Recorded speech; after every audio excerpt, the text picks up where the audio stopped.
we've been doing this investigation now for 5 weeks. We haven't been sitting here doing nothing. We've been putting in a lot of hours. This was a very brutal killing. The victim was pregnant. This was angry, and this was vicious. Your husband is in jail for murder, and you're drug into that mess. When you've got such an overkill on somebody, it suggests that it's personal. Were you 100% involved in this? Were you standing there when she was killed? We've confronted her with some of the evidence, tried to get her to tell us more of what she knew, and she just accused us of making that up and lying about that information. I want to see her dead body. I want to see exactly how She's been buried. She's been laid to rest. Well, I want to see a picture. You have this evidence. What evidence? Scientific evidence. And when I say that, that means DNA. You can't mess with DNA. You can't change it. You can't take it away. We knew it all to be lies. He did something horrible, and you know it. You're trying to rattle my bones. Okay. She had no problem participating in the planning of this murder. In fact, she enjoyed it. Love can make people do all sorts of crazy things. People kill for love. November 13th, 2015, Minot, North Dakota. It's just after 7 a.m. when a local resident dials 911 in a panic. 911, what is the address of your emergency? I just got home, my back door is kicked in, and my girl ain't answering the phone. The Minot Police Department received a 911 call from Christopher Jackson. He was reporting that his fiancée, Angela Wilder, was not responding to his calls.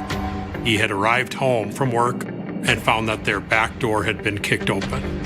He called into the house for his fiancée and his 2-year-old son, and he has not received any response.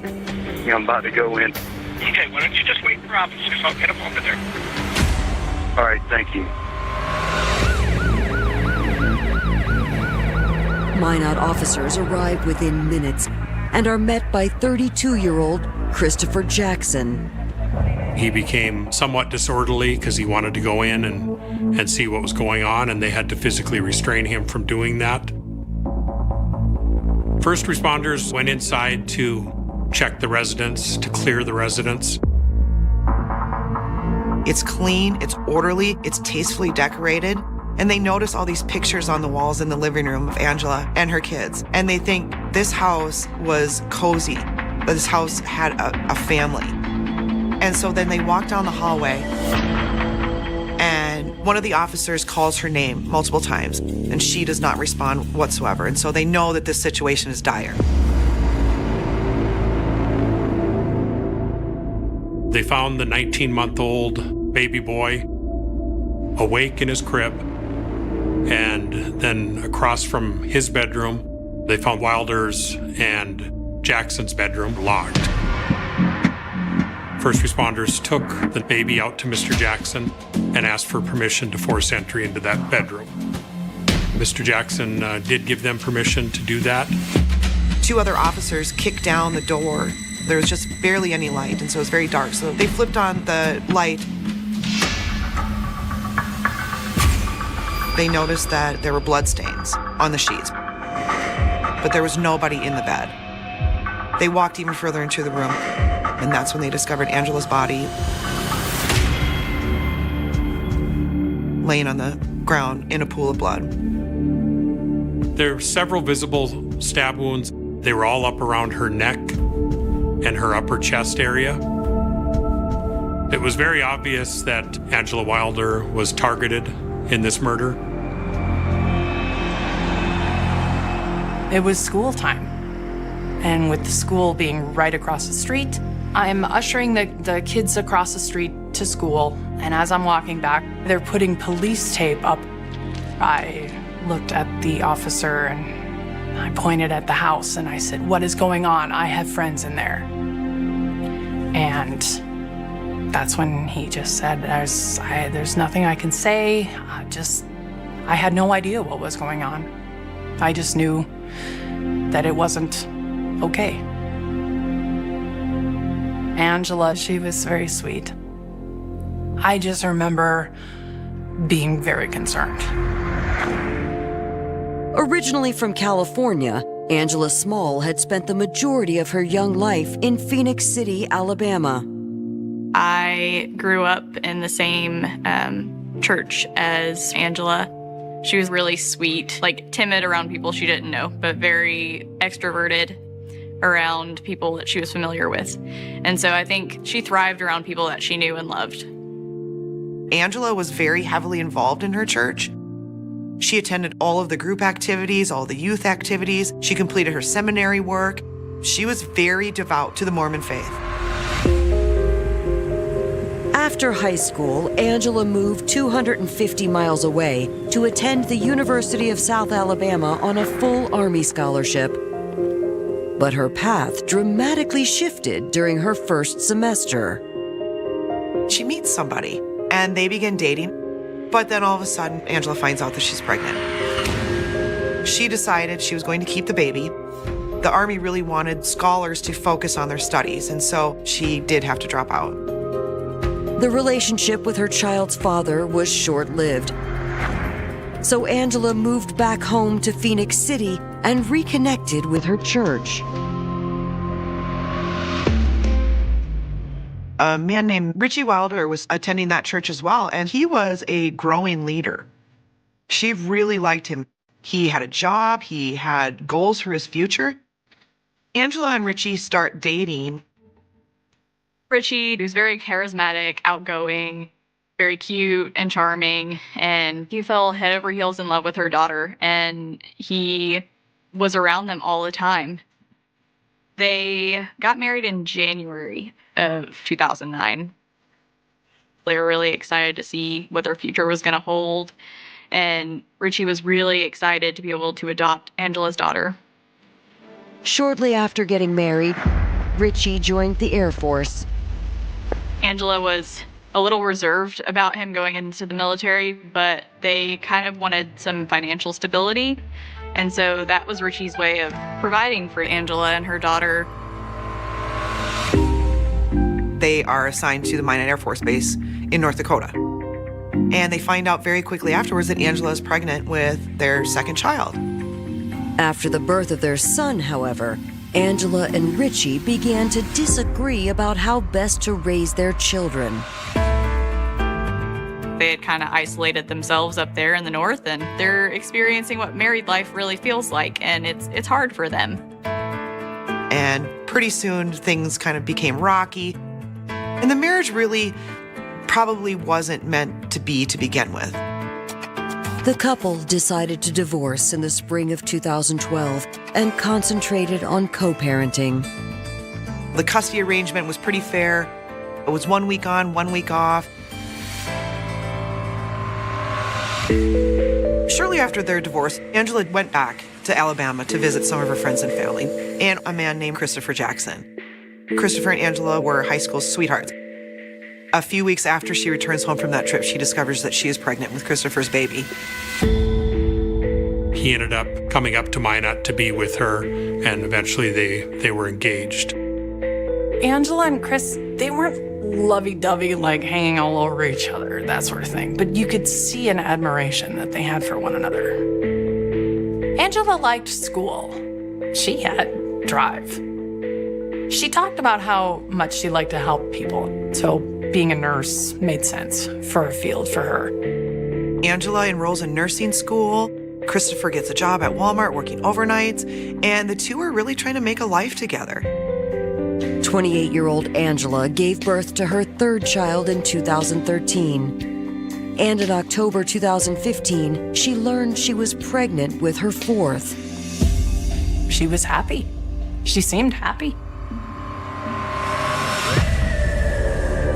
But just 2 months into her pregnancy, authorities have been called to Angela and Christopher's home, where Angela has been found stabbed to death with their 19-month-old son in the next room. I met with patrol officers. They kind of updated me what they had found and what they've seen. One of the things that the police officers discussed was they could not figure out why Christopher did not go into the house.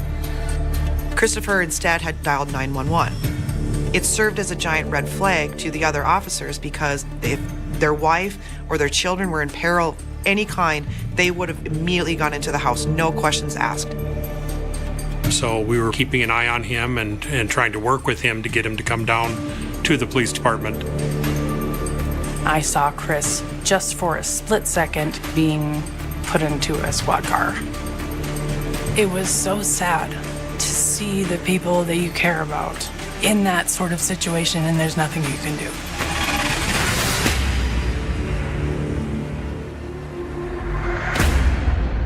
Coming up, detectives learn about an enemy in Angela's life. The people know him, they've probably been through it. He doesn't like her, she doesn't like him. And a new romance will be tested when it becomes the focus of the investigation. I trust my Let me husband tell you something, 100%. Well, then you're wrong. I don't think that apart they would have carried out this vicious murder, but I think that they fed off of each other quite well. On the morning of November 13th, 2015, Minot police begin processing the home of 30-year-old Angela Wilder after she was discovered stabbed to death inside her bedroom. Typical for us on our crime scene unit is we wait until the investigators determine what's going to be needed as far as processing of the crime scene. When we arrive on scene, we'll do a walkthrough. So Angela's body was in full rigor mortis. It was cold. She definitely had been deceased for several hours. She had an extensive amount of stab wounds, all concentrated around her neck and her upper torso, her shoulders. You could tell that she was either pulled from the bed or slid out of the bed from the blood around Miss Wilder. You could tell just from the scene that there was a little bit of a struggle. Angela, she had defensive wounds. She had some broken fingernails and some wounds to her hands. So we asked that her fingernails be clipped for possible DNA evidence.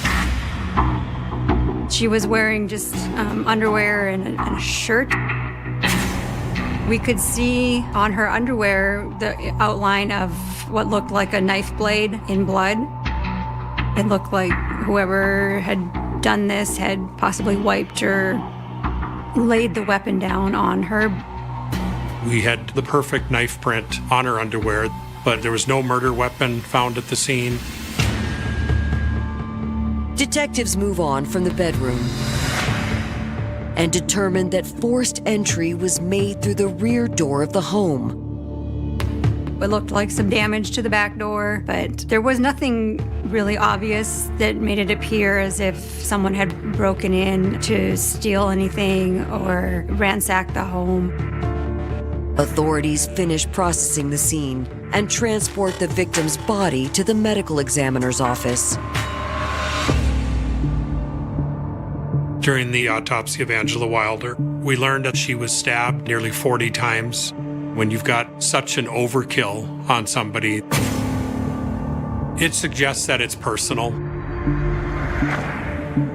We knew that we're going to have to start interviewing people within the victim's circle. I called the social services and I told them we had a 19-month-old that kind of needed to be cared for while we dealt with his father. We were questioning the fact that Chris Jackson did not go into the home. Everybody said, oh, if that was me, I would rush right in to see what happens. At the station, detectives sit down with Angela's fiancé, Christopher Jackson, and ask him to walk them through the events of the previous evening. Christopher Jackson's story was that he was dropped off at work at 10 p.m. on Thursday, the 12th of November, and that he worked the overnight shift at Walmart. At midnight, his first break, he called Angela. And they talked for a little bit. His second break, around 2 a.m., he calls her again, and everything's fine. But then there became a point where she quit answering his calls. She always picks up whenever I call her. I said, okay, she's just tired. Shot her a text message, said, I love you, told her what was going on with the work and everything. 7 o'clock or 6:50 gets here.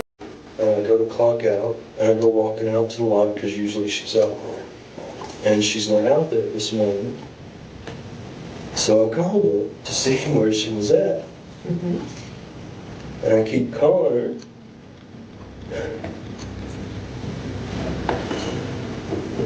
And she's not picking up the phone.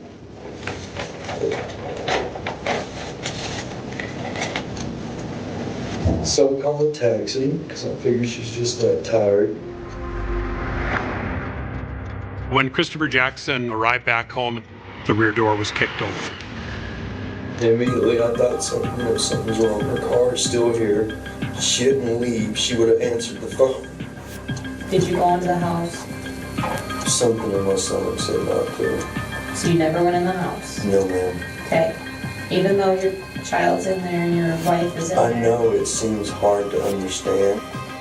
I felt like he was scared to go in until somebody's in that situation and worried about what they're going to find. I don't think people really know how they're going to react. Everything that Mr. Jackson was telling the detectives seemed to be legitimate. He seemed to be being honest, but we couldn't just take his word for it. We would have to cooperate with Walmart and just make sure that he's not in any way involved in this murder. Detectives ask if they can take samples of his DNA for comparison. He quickly complies. Then the detectives give him a little break for a little bit. And in that break, the camera is still rolling in the interview room. And it catches Christopher calling Angela's sister. They find Richie Wilder. At this point, we needed more information on what he knew about Richie's involvement in this murder. In Minot, North Dakota, the fiancée of murder victim Angela Wilder has just called out Angela's ex-husband as a person of interest, and detectives need to know why. They return to the interrogation room and press Christopher Jackson for more details. What's the relationship like with Richie? If you can name it, they've probably been through it. He doesn't like her, she doesn't like him. According to Christopher, Angela confided in him that her marriage to Richie ended under volatile circumstances. He was beating the out of me, and we got divorced over it. Christopher claims the conflict continued even after their divorce. There was constant fighting over the custody of the kids to the point where Angela and Richie couldn't even do the weekly exchange. Angela was having like anxiety attacks and just panicking and stuff after seeing him, so instead of her taking and dropping off the kids and everything, I always went, so I walked the kids in so she never had to see him or anything. Detectives knew that they would have to verify Christopher's alibi, and now it was time to talk to Richie Wilder. Detectives end their interview with Christopher, and a few hours later bring Richie in for questioning.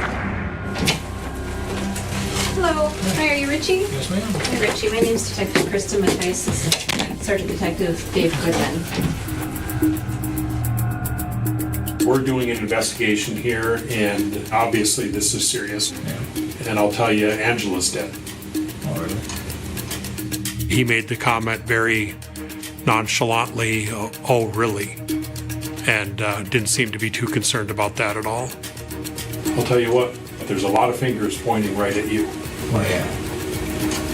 Because I'm her ex-husband, right? Well, you're her ex-husband, and you guys have a volatile relationship. Yeah. Your history. Yeah, we don't have a good history.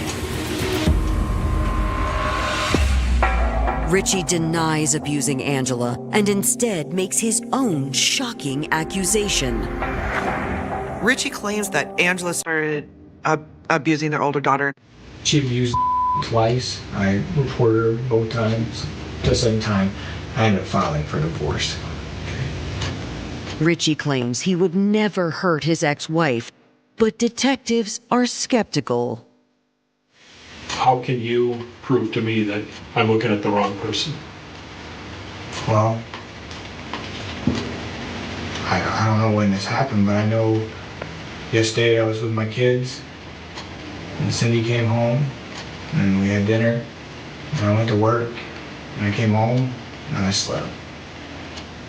Richie explains that Cynthia Wilder, or Cindy to her friends and family, is his current wife. They had met in 2012 while working part-time at the Minot Vocational Center.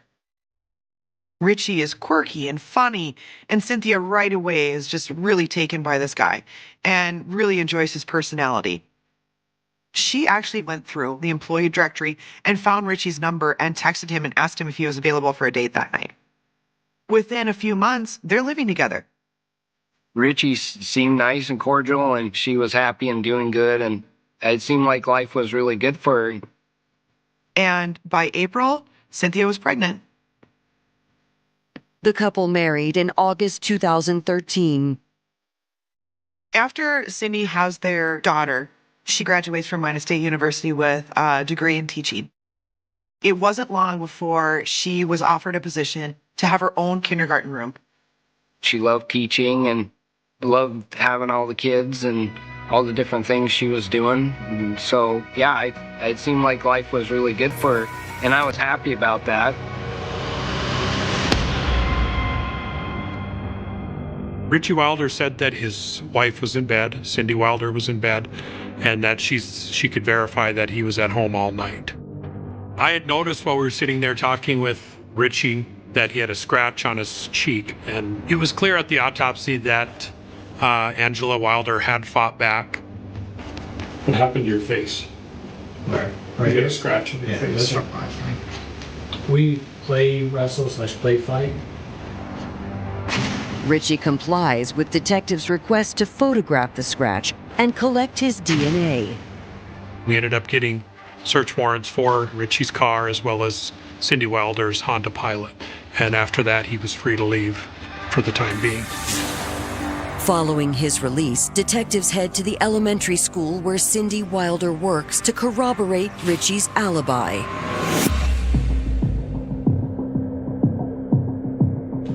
We're investigating something that has to do with Richie's ex-wife, Angela. She's dead. And we need to get to the bottom of it. Telling her the information about Angela, she also didn't seem to be overly concerned about that news. The detectives asked Cynthia to confirm Richie's alibi, and Cynthia repeats it almost verbatim. He got home like 11:30, 11:45. Were you awake when you got home? I was in bed, but I was still awake, yes. She said she woke up several times throughout the night to check on their children. Where was he at when you got up? He was in bed all 3 times you woke up? Okay. Detectives wrap up Cindy's interview and proceed with the warrant to search her car. On the passenger door, as I was photographing, I noticed what looked like just a small stain on the inside of the door panel. We took a swab of that sample. Detectives then execute the search warrant on the couple's apartment and Richie's car.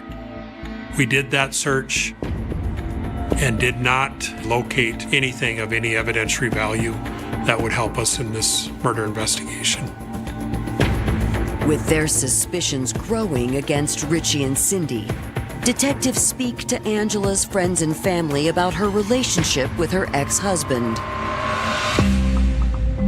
Richie did make accusations that Angela had been abusing their kids. I personally do not think that was even possible. I never saw that side of her. Angela Wilder's mother and her sister said that he was lying and that there's no way that it had gone down the way that he had said. They both indicated that Richie Wilder had a very volatile relationship with Angela. They said that Richie had choked her while they were in base housing. So he was eventually court-martialed for that and was given a dishonorable discharge from the military. It was brought up several times by family that Richie's the one that's responsible. Richie's the one that we need to be looking at. The main working theory was he planned to just remove her from the picture because then he wouldn't have to worry about any issues with custody. He He's got the strongest motive that we have heard so far, but we just don't have the proof. Detectives received the DNA results from the crime lab nearly a month later. The blood swab that was collected from the front door of Cindy's Honda Pilot came back to be Angela Wilder's blood. So we knew at that point Cindy had some involvement. The analysis of the fingernail clippings showed that there was DNA under Angela's fingernails. DNA that could be matched to Richie Wilder. Nearly 1 month into the murder investigation of Angela Wilder, detectives have uncovered evidence that her ex-husband, Richie Wilder, is likely responsible. The DNA that was found underneath Angela's fingernails was in fact Richie's DNA. That seemed to match the scratch that Richie had on his face. Richie's current wife, Cindy, is also under suspicion after Angela's blood was found in her vehicle. But detectives need more proof in order to arrest her. We felt like we had enough to start on the arrest warrant for Richie Wilder. On December 18th, detectives receive their warrant and locate Richie at a local gym. We were dressed with police vests and had some members of the SWAT team with us. Richie immediately requests a lawyer. He has no interest in talking whatsoever, so they go ahead and book him and put him into the Ward County Jail. That afternoon, detectives bring Cindy in for further questioning.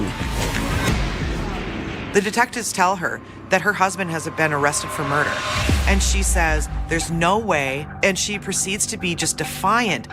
You're trying to rattle my bones. Okay, Cindy, we wouldn't do this if we didn't have proof. Whose blood do you think is in the Honda? I don't know. I'll tell you, Angela's blood. Where was it? It was in the Honda. He didn't leave the house that Yes, night. he did. He did leave the house that night. No, he didn't. I was up several times with the kids and he was out cold. That's not true. That's not true. Cindy Wilder stuck to her story. She just would not talk to us about anything incriminating involving Richie Wilder or herself. We still were very suspicious of Cindy Wilder, but we also knew that there's probably no way that we would ever prove this. We had no reason to hold her, and she was released and allowed to go about her day. As news of Richie's arrest spreads, friends and family are shocked. We see his mugshot pop up on our Facebook feed, and rumor mills start going around like crazy. Everyone is thinking, how is he being tied to this murder?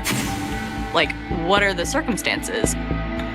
As soon as I found out, I had called Cindy and asked her, what's going on, and she obviously was very distraught and upset and said, I don't know, but they're wrong and he has nothing to do with this. Cindy said he was a great guy, but just kind of watching them interact, I felt like maybe he was controlling and she was kind of going along with it. I didn't know how involved she was or wasn't, but I always felt that she knew more than she was willing to at least tell me. In March 2016, 4 months after the murder, detectives get a call from Richie's lawyer. He said that Richie wanted to tell us exactly what happened. Detective Mattias and I went to the Ward County Sheriff's Department and asked that they have Richie Wilder brought up from the jail. His attorney was there. Richie begins his statement by implicating Angela Wilder's fiancé. He proceeds to tell the detectives this crazy, outlandish story of how Christopher had somehow recruited him into a plot to get rid of Angela. Chris said he kind of came up with an idea to, where I could get full custody of my kids and he could get full custody of his. And he said he thought that she was cheating on him, So according to Richie, the night of November 13th at 2 a.m., a phone call comes in from Christopher Jackson. He's like, I'm pretty sure that guy's there. He's like, why don't you come down and get me? And then, you know, we'll head up and catch him in the act. So I was like, all right. So I just threw some clothes on real quick, you know, got in the car, drove to Walmart. We drove back to his house. We went in, and I just followed him. Went up some stairs and went through like a living room with a light on or whatever. And then he opened the bedroom door. It looked like there was two people in the bed. And of course, when we pulled back the cover, the first thing I noticed, there wasn't a person on the bed. That was a body pillow. But he grabbed her and he just started stabbing her. And he just kept stabbing her. And I was like, what the f*** are you doing, man? I ran over there. He's in tears as he's explaining this. And he said he went over there and checked for a pulse. There was just blood everywhere. And like as I would touch her pulse, whatever, she like leaned up and like scratched the mess out of my face and grabbed her hands. She was just like, I love you. Detective Matthijs and I were just letting Mr. Wilder talk and tell this story. He just kept digging his hole deeper and deeper. 3 months after being arrested for the murder of his ex-wife, Angela Wilder, Richie calls a meeting with detectives and points the finger at Angela's fiancé, Christopher Jackson.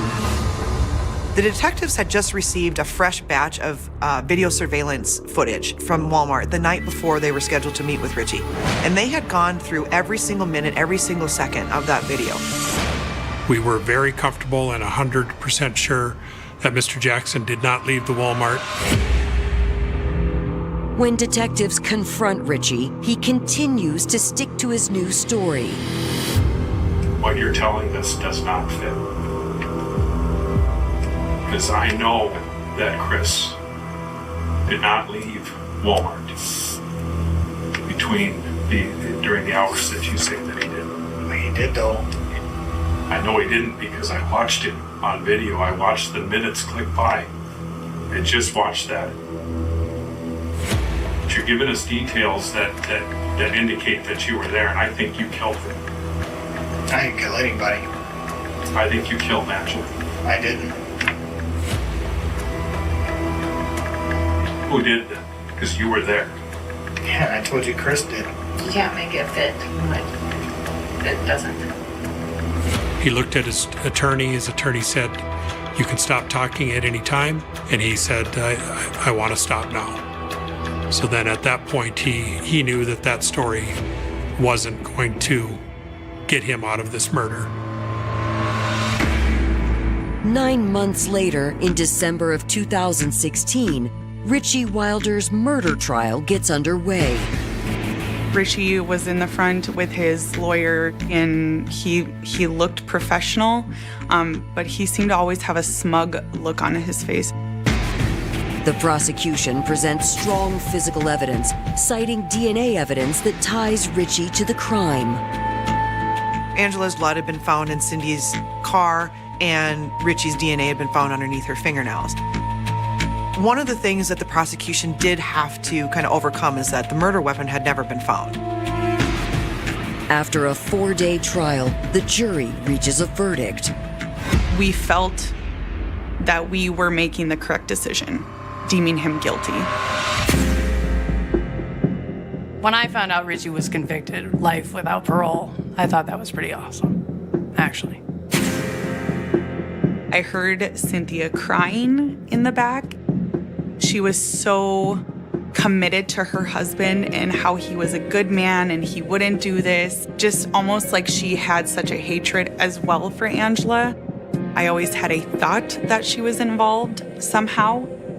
Cindy loved to get on camera and tell her sob story. There was several times she'd be crying and still expressing her support for her husband and claiming that he didn't do it. None of it makes any sense to me at all. He's a good man. He's a good husband.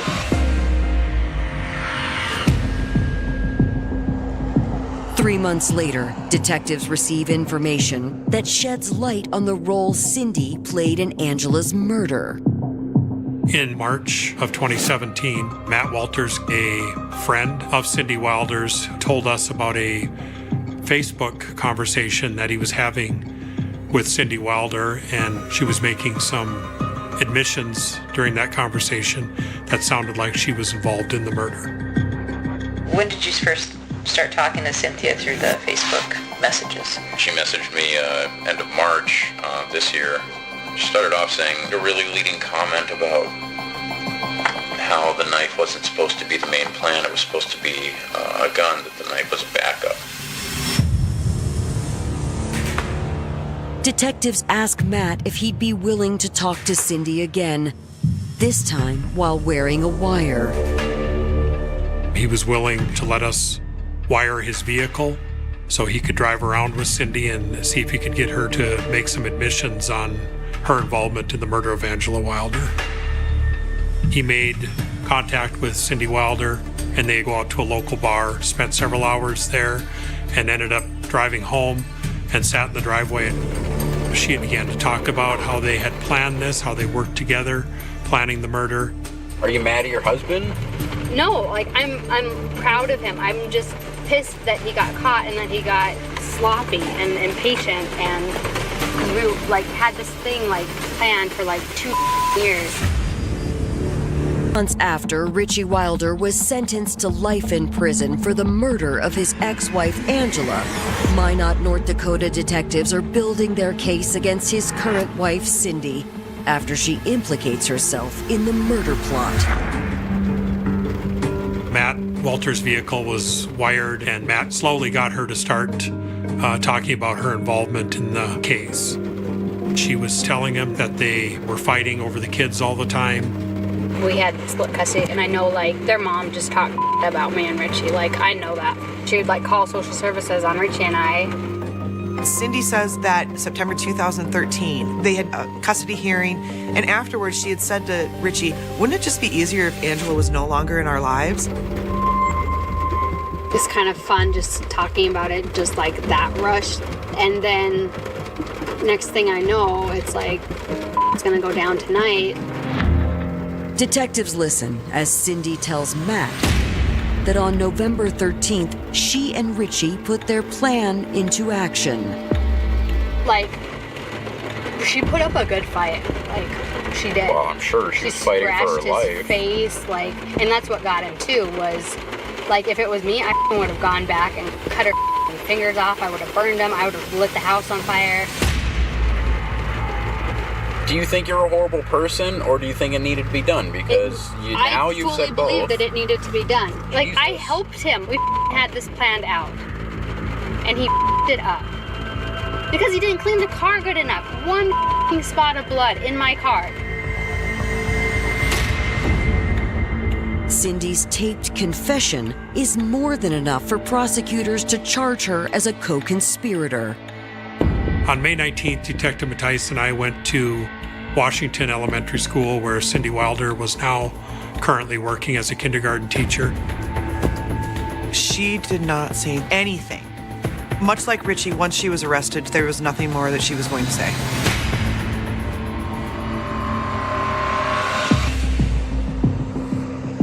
In November of 2017, Cindy enters an Alford plea of conspiracy to commit murder.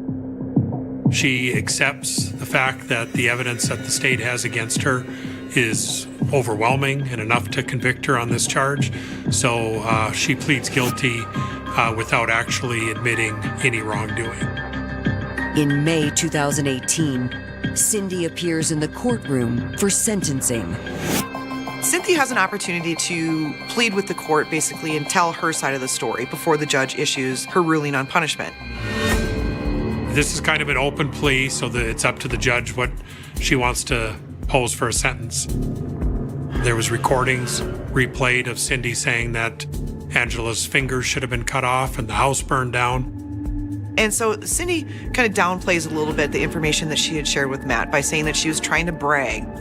That didn't really go over very well, given the fact that not many people brag about a brutal murder. The judge hit her with the strongest sentence she could give her, which was life without parole. When I found out that Cindy was going to go to prison for life without parole, I understood it, but it's just super hard because I've lost a daughter. But do I think she deserved to be punished? Absolutely. I don't think that apart, Richie or Cindy would have carried out this vicious murder. But I think that they fed off of each other quite well. Love can make people do crazy things, things that you don't think about consequences in the long run.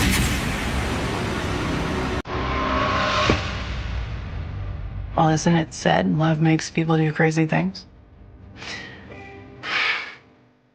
Yeah. But I don't see love in this. I don't see love at all. I see the love between Angela and Chris. That was love. Love does not murder. I personally believe justice was served, and I would want Angela to be remembered as someone that had integrity, as someone that was kind and loving, as a good mother, and as someone. The Hook. A disappearance. Without witnesses, there are moments in life that unfold so quietly, so ordinarily, that nothing about them suggests they will become the center of a mystery that endures for decades. And in 1980, in the vast and open landscapes of Australia, the Chamberlain family set out on what should have been one of those moments, a simple camping trip, the kind that countless families take without hesitation, surrounded by nature, removed from the pace of daily life, a place where the absence of noise feels like peace rather than risk, where distance from the city is interpreted not as vulnerability, but as freedom. And within that setting, everything followed the familiar pattern of normalcy, a family together, a child present, the quiet rhythm of a temporary home built in the wilderness. And nothing in that environment, no sound, no movement, no visible disturbance, suggested that anything was about to change. And yet, within that stillness, something did, something that would not be seen, not fully understood, and not immediately explained, because at some point during that trip, without warning, without a clear sequence of events, and without a single definitive witness, Azaria Chamberlain disappeared, and that is where the story begins. Not with an act that can be described step by step, not with a moment that can be replayed and examined from multiple angles, but with an absence. A gap in time where presence becomes disappearance, where certainty becomes confusion, and where the most basic question, what happened, has no immediate answer, because there is no clear scene to analyze, no direct account to rely on, only the knowledge that a child who was there is suddenly not, and that transition, from being to not being, from presence to absence, occurs in a way that leaves behind almost nothing to hold on to. And it is precisely that lack of clarity that transforms what might have been understood quickly into something far more complex. Because when an event cannot be directly observed, it must be reconstructed. And when it must be reconstructed without sufficient evidence, it becomes vulnerable to interpretation, and interpretation, in the absence of certainty, does not remain neutral for long. It begins to take shape, to form narratives, to search for explanations, and in doing so, it shifts the nature of the situation itself. What begins as a disappearance does not remain just a disappearance. It becomes a question, then a suspicion, and eventually something else entirely, something that moves beyond the boundaries of the original moment and into the realm of judgment. But at the very beginning, before any of that unfolds, before the investigation, before the accusations, before the legal process, there is only that single, disorienting reality. A child is gone, and no one can clearly say how or why, and it is in that silence, in that space where answers should be, but are not, that the true weight of the case begins to form. Because the absence of explanation does not remain empty, it draws attention, it creates tension, it demands resolution, and the longer that resolution does not come, the more the absence itself becomes something that must be filled, not necessarily with truth, but with whatever seems capable of taking its place. And that is what makes the case of Azaria Chamberlain so enduring. Not simply that a child disappeared, but that the disappearance occurred in a way that resisted immediate understanding, that existed without witnesses, without clarity, and without the kind of evidence that allows events to be quickly defined. And in that resistance, the case began to change, to evolve from a moment into a narrative, from a narrative into a controversy, and from a controversy into something that would ultimately challenge not only what people believed had happened, but how they came to believe it in the first place. A family, a landscape, a false sense of safety to understand the weight of what happened to Azaria Chamberlain. It is necessary to begin not with the disappearance itself, but with the setting in which it occurred, because context, in this case, is not simply background detail. It is a defining factor that shapes how the event unfolded and how it was later interpreted. And in 1980, the Chamberlain family found themselves in a situation that, on the surface, carried no indication of danger: a camping trip in the open landscapes of Australia. An experience that for many represents a return to simplicity, a temporary escape from structured environments into something more natural and unrestrained. And within that environment, there is often an assumption of safety that comes not from control, but from familiarity, because camping as an activity is deeply embedded in the cultural rhythm of the country. It is something families do together, something associated with bonding, relaxation, and routine rather than risk. And yet, beneath that familiarity lies a different reality, one defined by distance, by isolation, and by the absence of immediate support systems, because unlike urban spaces, where proximity creates layers of visibility and response, remote environments operate under entirely different conditions, where help is not immediate, where observation is limited, and where events, once they occur, may remain unnoticed for longer than expected. And it is within this duality, between perceived safety and actual vulnerability, that the context of this case begins to take shape. Because Azaria Chamberlain was not in a setting designed for oversight or protection, but in one where the responsibility for safety rests almost entirely within the immediate group. And that distinction becomes critical when something unexpected happens, because the lack of external presence means that there are fewer opportunities for interruption, fewer witnesses to confirm or challenge what is seen, and fewer immediate resources to respond to uncertainty. And when we consider the position of the victim, a very young child, this environment introduces an additional layer of vulnerability, because a child does not possess the awareness or ability to navigate risk in the same way an adult might, and therefore relies entirely on the stability of the surrounding conditions that, in this case, appeared stable but were in fact defined by variables that were not immediately visible. And this is where the concept of a false sense of safety emerges, not as a criticism of the environment itself, but as an acknowledgement that safety is often interpreted through appearance rather than structure. That open space feels safe because it lacks visible threats. That quiet feels safe because it lacks disturbance. And that familiarity feels safe because it aligns with expectation. But none of these perceptions account for the possibility that something can occur outside of what is anticipated. And when it does, the absence of preparation becomes apparent, not because anyone failed to act, but because the situation itself did not signal the need for caution.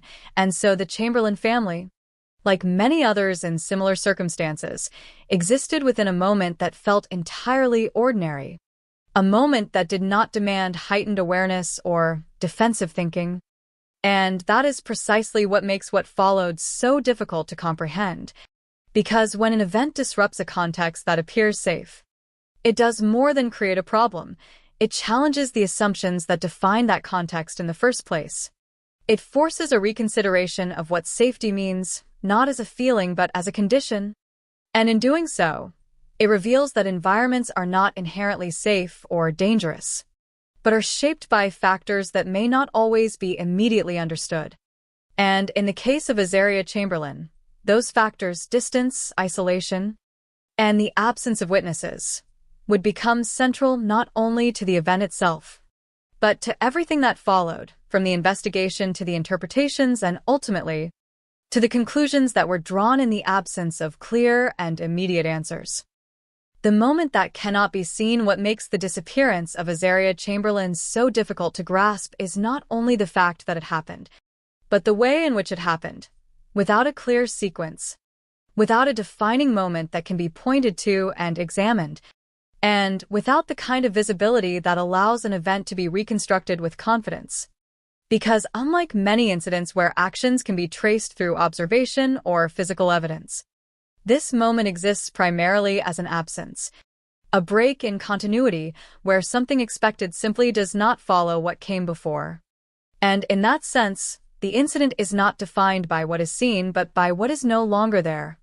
Because at some point during that camping trip, within an environment that had given no prior indication of danger, the child who had been present was suddenly gone, and that transition from presence to absence occurred in a way that left behind no single, definitive account of how it unfolded. No witness able to describe the exact moment. No clear chain of events that could be laid out step by step, only the realization, after the fact, that something irreversible had already taken place. And this is where the nature of the incident becomes fundamentally different from more conventional cases. Because without a visible act, there is no immediate narrative, and without a narrative, there is no immediate understanding, only questions that cannot be answered in real time. And so the event begins not as a story, but as a gap. A space in which explanation should exist but does not, and within that space, uncertainty takes hold, because when an event cannot be directly observed, it must be inferred. And inference, by its nature, is shaped by what is available, and in this case, what is available is extremely limited. There is no clear evidence indicating how the disappearance occurred, no direct confirmation of cause, and no sequence that can be independently verified. And so the incident resists definition. It does not align with familiar patterns. It does not immediately suggest a clear direction for investigation, and instead, it exists in a state of ambiguity, where multiple possibilities can be imagined, but none can be conclusively established. And this ambiguity is not simply a complication, it is the central characteristic of the event itself, because it transforms the disappearance from something that can be examined into something that must be interpreted. And interpretation, especially in the absence of clarity, does not remain fixed. It evolves. It shifts. It becomes influenced by context, by perception, and by the need to make sense of what does not immediately make sense. And yet, at the core of all of this, there remains a simple, unchanging fact. Azaria Chamberlain was there, and then was not, and everything that follows, every question, every theory, every conclusion emerges from that single, unresolved transition, a moment that cannot be fully seen, but whose impact continues to shape the understanding of the case long after the moment itself has passed. From mystery to suspicion in the immediate aftermath of the disappearance of Azaria Chamberlain, the role of the investigation was, in principle, straightforward: to determine what had happened in a situation where no direct account existed, to move from uncertainty toward clarity using whatever information could be gathered. But from the very beginning, that process was shaped and constrained by the same factors that define the incident itself. Because the environment in which the event occurred had left behind very little that could be clearly interpreted. There was no conventional crime scene, no obvious physical evidence pointing toward a specific sequence of actions, and no reliable witnesses who could describe the moment of disappearance. And so the investigation began not with answers, but with limitations. And those limitations created a condition in which progress could not rely on accumulation of strong, independent evidence, but instead had to navigate through gaps, inconsistencies, and the absence of definitive information. And in such conditions, the direction of an investigation becomes particularly sensitive to interpretation, because when evidence does not clearly indicate what happened, attention begins to shift toward what might have happened, and it is within that shift from observation to inference that the nature of the case begins to change, because the need to construct a narrative, to provide an explanation that can account for the disappearance, does not disappear simply because evidence is lacking. Instead, it becomes more urgent, more pressing, and more susceptible to influence from assumptions and contextual factors. And gradually, as the investigation continued without producing clear external explanations, the focus began to move inward, toward the immediate environment in which the child had last been seen, and within that environment, attention increasingly centered on the family, and specifically on Lindy Chamberlain, not because there was definitive proof establishing responsibility, but because in the absence of other explanations, the proximity to the event became a point of scrutiny, and this represents a critical turning point, because it marks the transformation of the case from an unresolved disappearance into a situation defined by suspicion, where the question is no longer only what happened, but who is responsible. And once that shift occurs, the investigation operates under a different set of dynamics, where information is no longer simply gathered, but interpreted within the framework of emerging suspicion.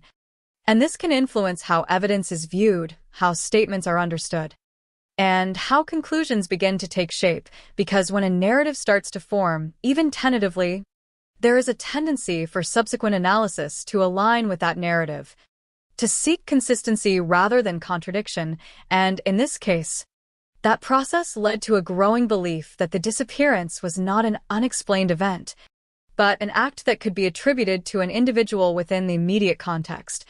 And as that belief strengthened, it set the stage for the next phase of the case, where suspicion would transition into formal accusation, and the absence of clear evidence would be replaced, not by certainty, but by a constructed explanation that appeared sufficient within the constraints of what was known, and what was not known at the time.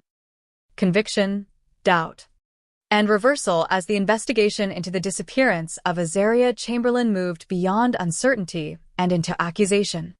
The case entered a new phase, one defined not by the search for what might have happened, but by the attempt to formally establish what did happen within the structured framework of the legal system.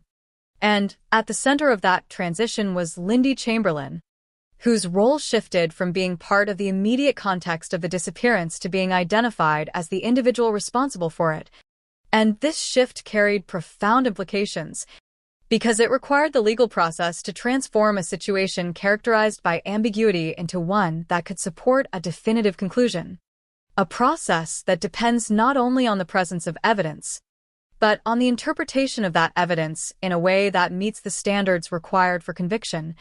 And in this case, those standards were approached through the lens of the information available at the time. Information that, while limited, was organized and presented in a manner that suggested coherence, that suggested an explanation where none had previously been clear.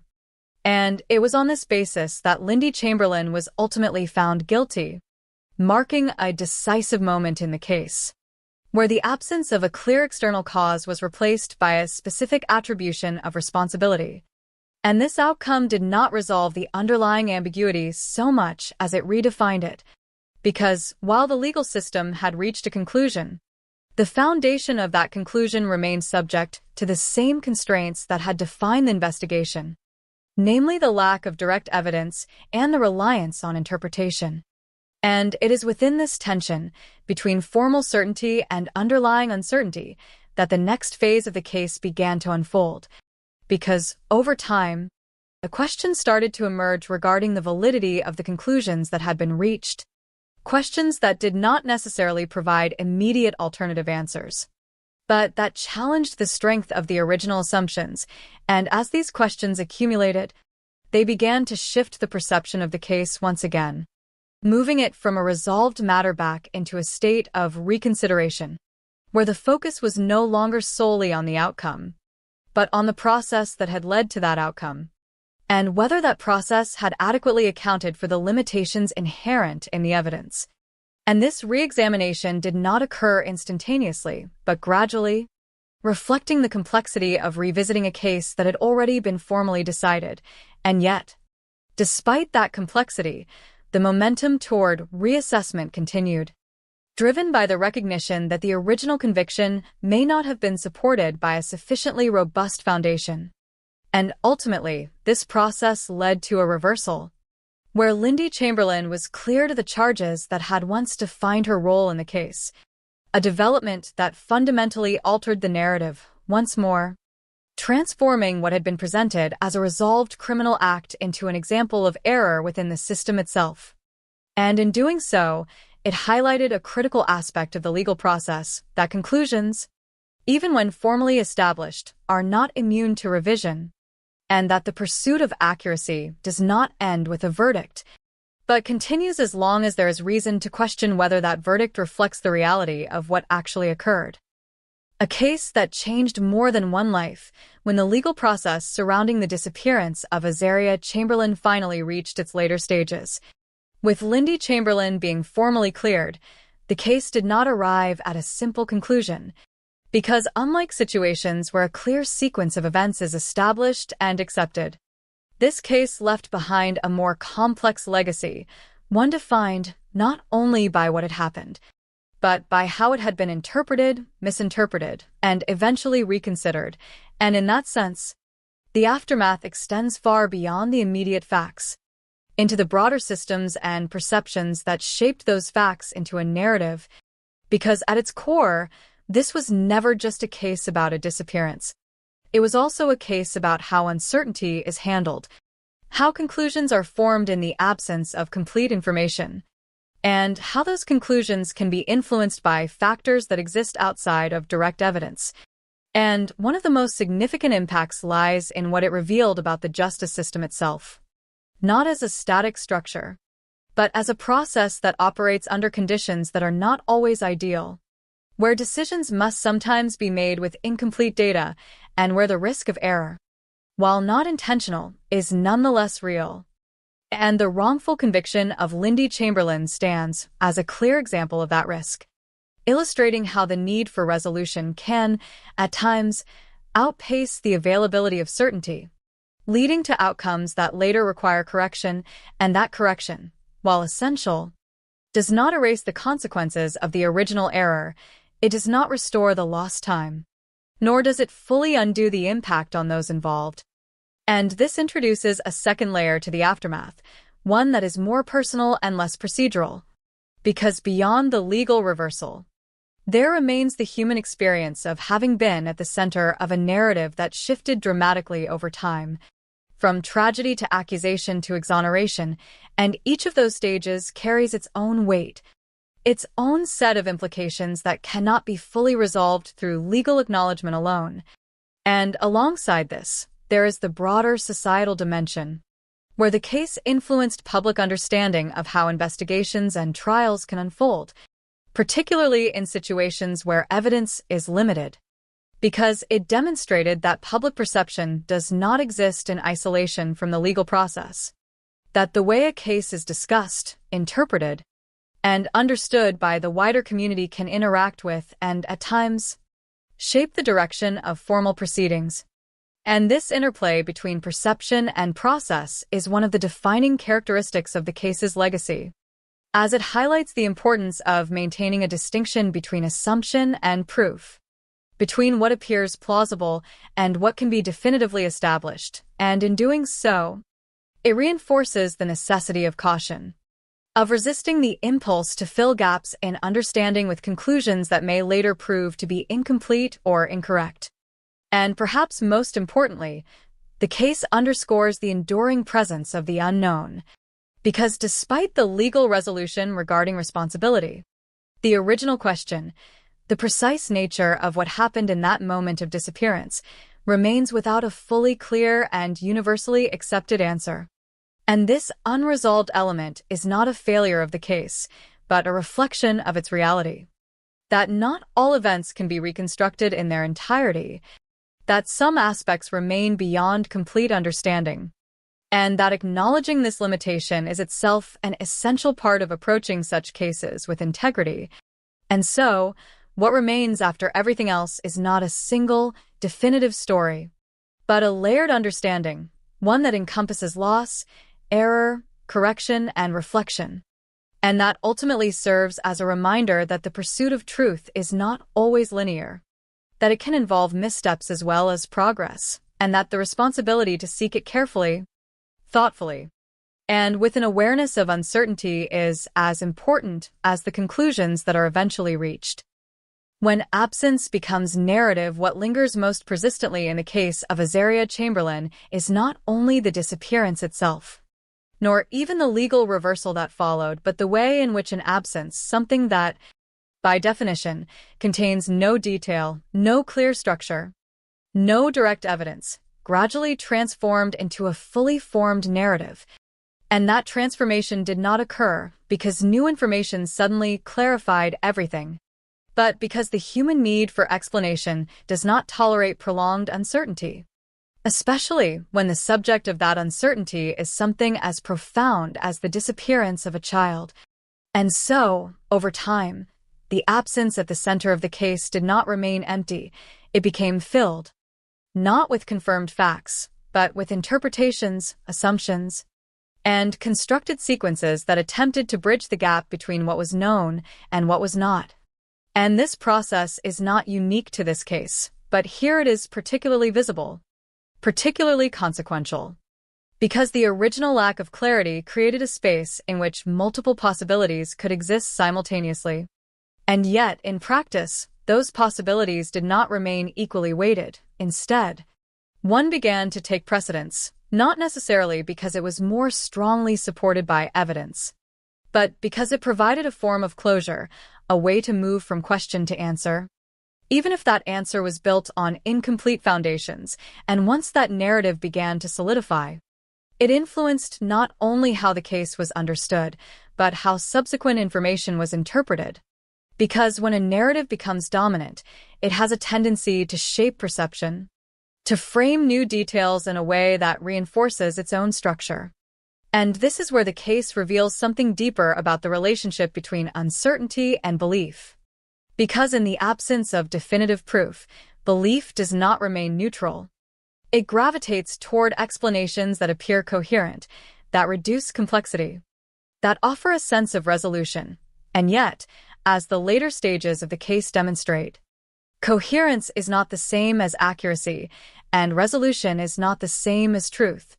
And the eventual exoneration of Lindy Chamberlain serves as a clear indication that the narrative that once seemed sufficient was, in fact, incomplete, that the process of filling in the absence had led to conclusions that did not fully align with reality.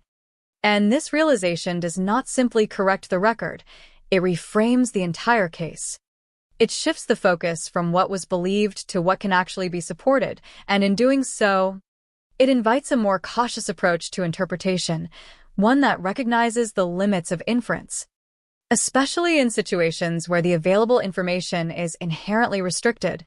And beyond the specifics of this case, this dynamic has broader implications, because it highlights the importance of resisting the urge to resolve uncertainty prematurely, of allowing questions to remain open when the evidence does not justify closure. And this is particularly challenging in cases involving loss, where the emotional weight creates a strong desire for answers, for explanations that can make sense of what has happened. But as this case shows, that desire, while entirely human, can also lead to outcomes that require later correction. And so, what remains is not only an understanding of the event itself, but an awareness of the processes, both formal and informal, through which that event was interpreted, and how those processes can shape, and sometimes distort, the path from uncertainty to conclusion. And in the end, the case of Azaria Chamberlain stands as a reminder that absence, while difficult to accept, must sometimes remain as it is, unfilled by assumption. Because it is only by acknowledging what is not known that the integrity of what is known can be preserved. The limits of certainty, in the end, the case of Azaria Chamberlain does not conclude in the way most narratives are expected to conclude, Because while the legal system ultimately corrected its course and cleared Lindy Chamberlain, the deeper question that began everything, the exact nature of what happened in that moment of disappearance, remains without a fully defined answer. And it is precisely this absence of final certainty that gives the case its enduring weight, because it challenges a fundamental expectation that events, especially those of such significance, can always be fully explained, fully understood, and neatly resolved. And here, that expectation does not hold, because what exists instead is a layered outcome, where one part of the case has been clarified, the wrongful conviction, while another part remains open, resistant to complete reconstruction. And this duality forces a reconsideration of what it means to solve a case, because resolution, in this context, is not absolute, it is partial. It addresses some aspects while leaving others unresolved. And that reality introduces a different kind of understanding, one that accepts that certainty has limits, that not all events can be fully captured within the frameworks designed to analyze them, and that the pursuit of truth must sometimes coexist with the recognition that truth itself may not be entirely accessible. And within this framework, the significance of the case shifts from its details to its implications, because it becomes less about the specific sequence of events and more about how those events were approached, interpreted, and ultimately corrected. And in doing so, it highlights the importance of maintaining a careful balance between the need for answers and the responsibility to ensure that those answers are supported by sufficient evidence. Because when that balance is disrupted, when the need for closure overrides the requirement for certainty, the consequences can extend far beyond the initial moment, affecting not only the outcome of the case, but the lives of those involved and the integrity of the system itself. And yet, despite these challenges, the case also demonstrates the capacity for revision, for acknowledging error and making adjustments in response to new understanding. And while that process does not erase what has already occurred, it does provide a mechanism through which the system can move closer to accuracy over time. And perhaps that is the most enduring lesson that remains, not that every question can be answered, but that the approach to unanswered questions matters, that the way uncertainty is handled can shape outcomes just as much as the evidence itself, and that in the absence of complete clarity, restraint, caution, and a willingness to revisit conclusions are not signs of weakness, but essential components of a system that seeks to align itself with reality as closely as possible, even when that reality cannot be fully seen. What remains when answers do not, in many cases, the passage of time brings clarity, details surface, narratives stabilize, and what was once uncertain becomes defined. But in the case of Azaria Chamberlain, time does something different. It does not fully resolve the central mystery. It does not reconstruct the missing moment with precision, and instead, it leaves behind a structure built from both what is known and what cannot be known. And within that structure, the absence at the heart of the case continues to exist, unchanged, unfilled, and that persistence forces a different kind of reflection, one that does not depend on resolution, but on understanding the limits of resolution itself. Because what remains is not simply a question of what happened, but a recognition that some events resist complete explanation, not because they are beyond logic, but because the conditions under which they occurred did not produce the information necessary to fully reconstruct them. And this introduces a quiet but significant shift in perspective, from seeking definitive answers to acknowledging incomplete ones, from expecting closure to accepting uncertainty as part of the outcome. And in that acceptance, the case reveals something essential about the nature of truth, that it is not always accessible in its entirety, that it can exist partially revealed, partially obscured, and that attempts to force it into completeness without sufficient foundation can lead not to clarity, but to error, as seen in the wrongful conviction of Lindy Chamberlain. And yet, even within this limitation, there is a form of resolution, not in the sense of knowing exactly what occurred, but in understanding what did not occur, in correcting what was incorrectly concluded, and in restoring a degree of alignment between evidence and judgment, And this distinction matters because it reframes the purpose of the process. It shifts the goal from absolute certainty to responsible interpretation, from definitive closure to careful evaluation, and in doing so, it allows the case to serve as more than a singular event. It becomes a reference point, an example that informs how similar situations might be approached in the future, particularly those defined by ambiguity, by limited evidence, and by the pressure to explain what cannot be immediately explained. And perhaps that is where the lasting significance lies. Not in the specifics of the disappearance alone, but in the broader lesson it provides. That absence should not be treated as something to be quickly filled, but as something to be carefully examined. That uncertainty should not be rushed toward conclusion, but allowed to remain until it can be addressed with sufficient clarity.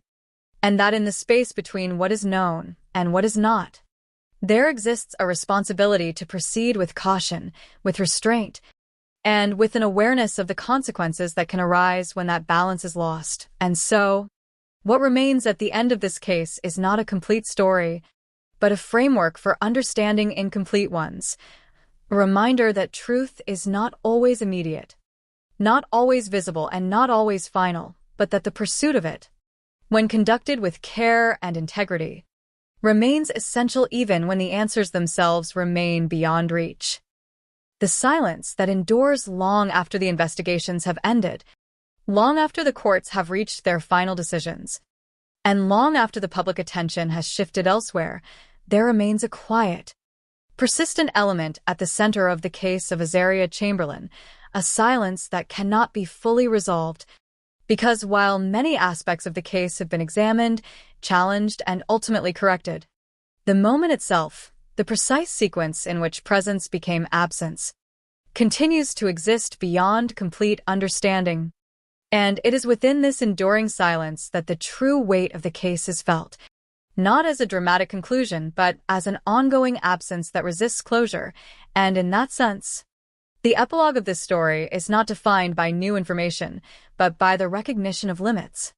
The understanding that even with time, with scrutiny, and with the mechanisms of justice working to refine their own conclusions, there are aspects of reality that remain partially hidden, not because they are unknowable in principle, but because the conditions under which they occurred did not preserve the evidence required to fully reconstruct them. And this realization does not diminish the importance of what has been achieved, the correction of a wrongful conviction, the acknowledgement of error, but it does place those achievements within a broader context, one where resolution is not absolute, but partial, where clarity exists alongside uncertainty, and where the absence at the center of the case continues to define its meaning. And perhaps this is where the story finds its final form, not in the details that can be confirmed, but in the restraint that must be exercised when confronting what cannot be confirmed, because the case ultimately asks not only what happened, but how we respond when we cannot fully answer that question, whether we allow uncertainty to remain as it is, or whether we attempt to replace it with conclusions that may later require revision.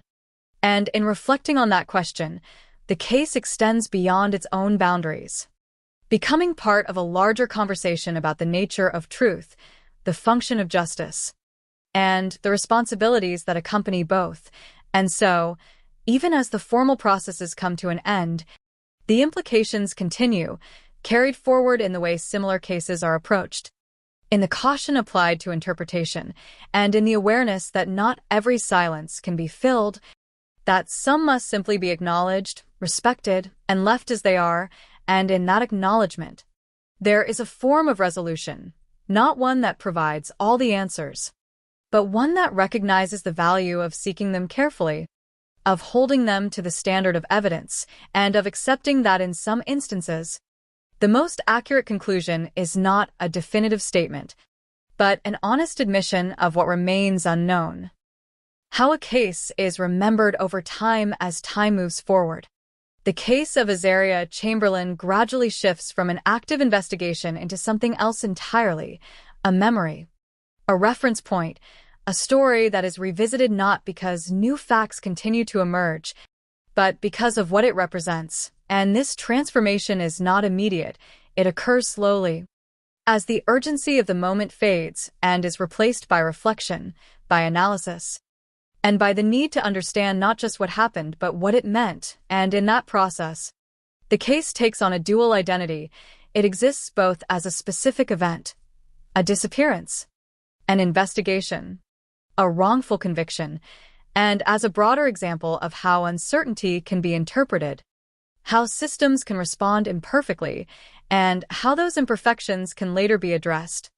And this duality shapes how the case is remembered, because memory does not preserve every detail equally, it selects, it emphasizes. It constructs a version of events that aligns with the lessons drawn from them, and in this case, one of the most prominent elements that remains in public memory is the wrongful conviction of Lindy Chamberlain, not only because of its impact on the individual involved, but because it illustrates a larger vulnerability within the process of judgment, the possibility that conclusions reached under pressure, with limited evidence, may later require reconsideration, and this aspect of the case becomes a focal point, a way of understanding the importance of caution, of restraint, and of the willingness to revisit decisions when new perspectives emerge, and at the same time, the disappearance itself continues to occupy a central place in the narrative, not because it has been fully explained, but precisely because it has not. Because the absence of a complete answer creates a space that memory cannot fully resolve. And so it remains, not as a defined sequence of events, but as a question that persists. A reminder that not all aspects of reality can be neatly organized into clear and final conclusions. And this persistence gives the case a particular kind of longevity, because it does not settle into a single, unchanging form. It continues to invite reflection, to prompt discussion, and to challenge assumptions about how truth is established. And in this way, the case becomes part of a larger cultural and intellectual framework, one that extends beyond the individuals directly involved and into the collective understanding of how similar situations might be approached in the future. And this is where meaning begins to emerge more clearly, not from the resolution of every detail, but from the recognition of patterns, from the identification of points where the process succeeded and where it did not, and from the awareness that these patterns can inform future decisions. And yet, even as the case is integrated into this broader context, it retains its original complexity, its resistance to complete simplification, because at its core, it is still defined by a moment that cannot be fully reconstructed, and that limitation prevents it from becoming a purely symbolic example. It remains grounded in the reality of what was lost, in the absence that initiated everything, and in the consequences that followed from attempts to explain that absence. And so, the way the case is remembered becomes a balance between abstraction and specificity, between the lessons it offers and the details that resist full understanding. And in maintaining that balance, the memory of Azaria Chamberlain continues to serve a purpose, not as a closed chapter, but as an ongoing reference, a reminder that the meaning of an event is not fixed at the moment it occurs, but evolves over time, shaped by reflection, by reassessment, and by the continuing effort to align understanding with evidence, even when that alignment remains incomplete. When conclusions outpace evidence in the progression of the case surrounding Azaria Chamberlain, one of the most revealing aspects is not only the disappearance itself, but the way in which judgment was formed in response to that disappearance. Because when an event lacks clear evidence, the process of reaching a conclusion becomes inherently more complex. And within that complexity lies a critical tension, the balance between the need to provide answers and the requirement that those answers be supported by sufficient proof. And in this case, that balance was disrupted not through deliberate misconduct, but through the gradual accumulation of assumptions that began to function as substitutes for certainty. Because as the investigation struggled to produce definitive evidence, the pressure to resolve the case did not diminish, it intensified, and under that pressure, the absence of clear information did not halt the movement toward conclusion. Instead, It created conditions in which interpretation began to take on a greater role, and interpretation, while necessary in any investigative process, becomes problematic when it extends beyond what the available evidence can reliably support. And this is where the case demonstrates the limits of judgment, because the initial conviction of Lindy Chamberlain represents a moment where the desire for resolution effectively outpaced the strength of the evidence, where the narrative that had been constructed was treated as sufficiently complete, even though it was built on a foundation that remained uncertain. And this does not suggest that the process lacked structure or intention, but rather that it operated within constraints that were not fully accounted for, that the limitations of the evidence were not given the weight they required, and as a result, the conclusion that emerged did not accurately reflect the reality of the situation. And it is only through the later reassessment of the case that this discrepancy becomes clear. Because as doubts were raised and earlier assumptions were re-examined, it became evident that the original judgment had extended beyond what could be definitively established. And this realization is significant not only for the outcome of the case, but for what it reveals about the nature of judgment itself. Because it highlights the fact that conclusions are not inherently reliable simply because they are reached through formal processes. They must also be grounded in evidence that is both sufficient and appropriately interpreted. And when that grounding is incomplete, the risk of error increases, regardless of the structure within which the judgment is made. And this is precisely why the eventual exoneration of Lindy Chamberlain carries such importance, because it represents not just a correction of a specific outcome, but an acknowledgement of the limitations that had influenced that outcome, a recognition that the process had moved too far ahead of the evidence, and that such movement, while understandable in the context of uncertainty, cannot be sustained if accuracy is the ultimate goal. And in reflecting on this, the case offers a broader lesson about restraint, about the necessity of allowing uncertainty to remain when it cannot be resolved without compromising the integrity of the conclusion, and about the importance of distinguishing between what is plausible and what is provable. Because while plausibility can guide inquiry, it cannot replace proof. And when it is allowed to do so, the resulting judgment may achieve closure, but at the cost of accuracy. And it is this distinction between closure and correctness that ultimately defines the limits of judgment in this case, and serves as a reminder that the pursuit of truth must always remain aligned with the strength of the evidence, even when that alignment requires accepting that some questions cannot yet be fully answered. Living without definitive answers at the center of the case involving Azaria Chamberlain lies a form of uncertainty that does not diminish with time, but instead becomes part of the case's enduring identity. Because while many investigations move toward increasing clarity, this one retains a core element that remains unresolved. And that unresolved element carries a particular kind of weight, not only for those directly involved, but for anyone attempting to understand the case as a whole. Because uncertainty, when it persists, does more than leave questions unanswered.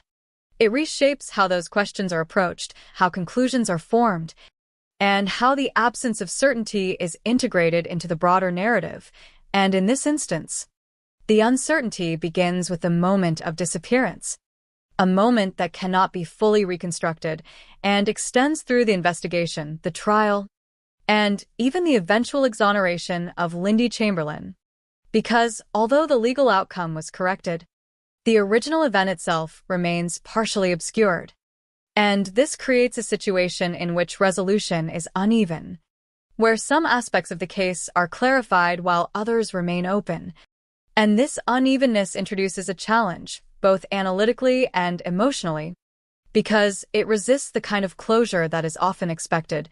It does not allow the narrative to settle into a single, definitive form, and instead requires an ongoing engagement with ambiguity, an acceptance that not all elements can be neatly aligned or fully explained. And this acceptance is not easily achieved, because there is a natural inclination to seek completeness, to fill in gaps, to transform uncertainty into certainty wherever possible. But as this case demonstrates, Such efforts can lead to conclusions that exceed the available evidence. Conclusions that may provide temporary clarity, but ultimately require revision. And so the presence of uncertainty becomes not a problem to be eliminated, but a condition to be managed, one that must be acknowledged rather than resolved prematurely. And in doing so, the case highlights a critical aspect of understanding complex events, that the absence of definitive answers does not invalidate the pursuit of truth, but it does impose limits on how that truth can be defined, and these limits are essential because they prevent the substitution of assumption for evidence. They preserve the distinction between what is known and what is inferred, and they ensure that conclusions remain proportionate to the information available. And in reflecting on this, the case of Azaria Chamberlain offers a broader perspective on the role of uncertainty, not as a failure of the process, but as an inherent part of certain situations, particularly those in which key moments occur without observation, without documentation, and without the conditions necessary for complete reconstruction.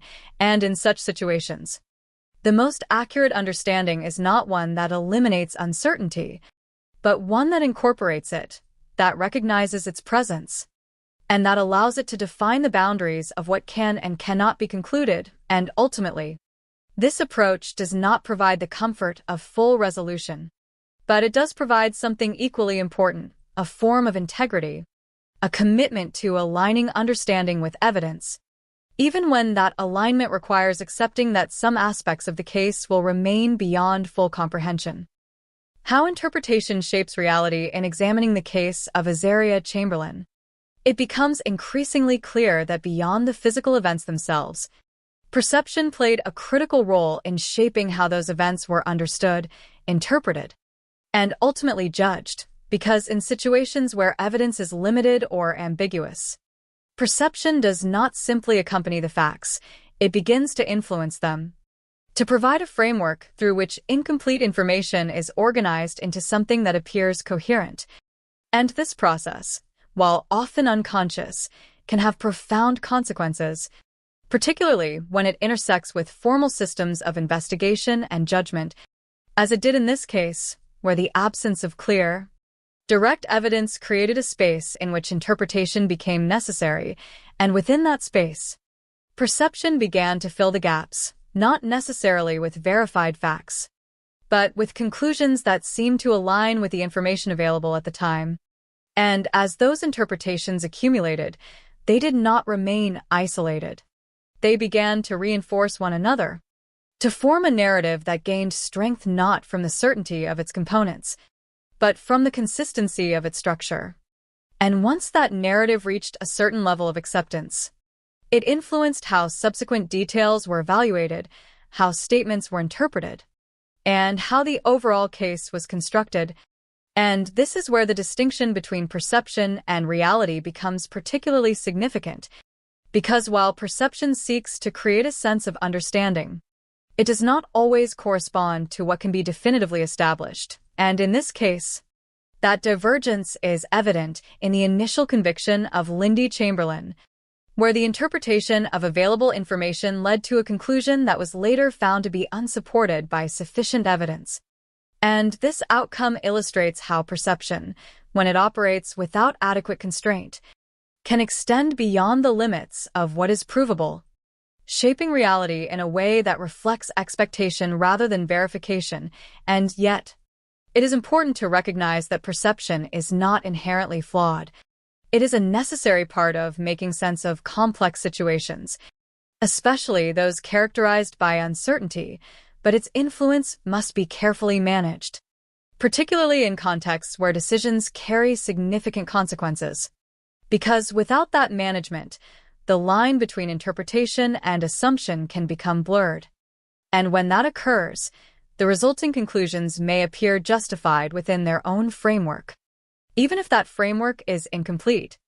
And this is precisely why the later reassessment of the case is so important, because it represents a deliberate effort to separate perception from evidence, to reevaluate earlier conclusions in light of a more critical understanding of how those conclusions were formed. And in doing so, It restores a clearer alignment between what is believed and what can be demonstrated. And this process, while corrective, also serves as a reminder of the ongoing responsibility to question how interpretations are constructed, to remain aware of the influence of perception, and to ensure that it does not exceed its proper role, because in the absence of such awareness, the risk remains that perception may once again shape reality in ways that require later revision. And in reflecting on this, the case underscores the importance of maintaining a continuous distinction between what is seen, what is inferred, and what is ultimately proven, recognizing that while perception can guide inquiry, it must not define conclusion unless it is firmly supported by evidence. When systems confront their own errors in a long trajectory of the case involving Azaria Chamberlain, one of the most significant developments is not only the identification of error, but the system's eventual capacity to recognize and correct that error. Because while the initial outcome, the conviction of Lindy Chamberlain, demonstrates how conclusions can be reached under conditions of uncertainty, the later reversal illustrates something equally important, that systems, even when they fail, retain the potential to reassess, to revisit their own decisions, and to move toward a more accurate understanding of events. And this process of correction is neither simple nor immediate. It requires time, persistence, and a willingness to question previously accepted conclusions, particularly when those conclusions have already been formalized within legal structures. And this is where accountability becomes central, because the act of revisiting a case is not only about identifying new information, but about examining how earlier interpretations were formed, how evidence was evaluated, and whether the conclusions drawn were proportionate to the strength of that evidence. And in this case, that examination led to a critical realization that the original judgment had extended beyond what could be definitively supported, and that in doing so, it had produced an outcome that did not accurately reflect the underlying reality. And the acknowledgement of this discrepancy is a defining moment, because it represents a shift from certainty back to inquiry, from conclusion back to evaluation, and ultimately from error toward correction. And yet, it is important to understand that correction, while essential, does not function as a complete reversal of impact. It addresses the accuracy of the conclusion, but it does not erase the consequences that arose from the original error. It does not fully restore what was affected during the period in which the incorrect conclusion was treated as fact. And this introduces a nuanced understanding of accountability, one that extends beyond the act of correction itself, into the recognition of the broader implications of both the error and its resolution.